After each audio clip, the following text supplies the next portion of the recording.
जय जगन्नाथ मु दिव्य प्रसाद समस्त को स्वागत जनाऊँ आम यूट्यूब चैनल को।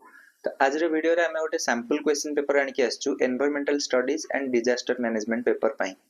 तो सेक्शन ए रे एक मार्किया क्वेश्चन एडा देइछि ए सबुर आंसर एडा तुम गोटे पेपर रे लिख आर ठीक आंसर एडा को मु कमेंट सेक्शन रे लिखि पिन कर देबी।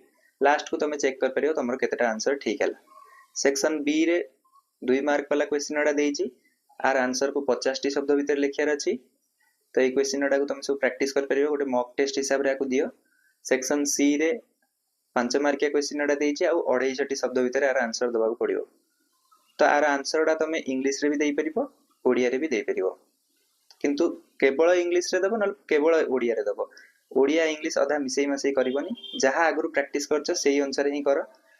एबे चेंज कले हैरान हो तुम माने। तापरे आसी गला लॉन्ग क्वेश्चन एडा सब प्रैक्टिस कर। Describe energy flow in an ecosystem. What is water pollution? Describe the causes, effects and remedial measures of water pollution. तो भलो क्वेश्चन एडा एटी सब दिया आइछि। तमे ए क्वेश्चन एडा प्रैक्टिस करो समस्ते। टाइमर ऑन करके तमे ए क्वेश्चन एडा को निजे आंसर लिखियो के चेष्टा करो। लास्ट क्वेश्चन देइछि what is global warming, causes, effects, remedial measures. एमते क्वेश्चन ही सब परीक्षा रे पडिबो तमरो। त आज रे वीडियो रे एतिकी थाउ, देखा हबा नेक्स्ट वीडियो रे। जय जगन्नाथ।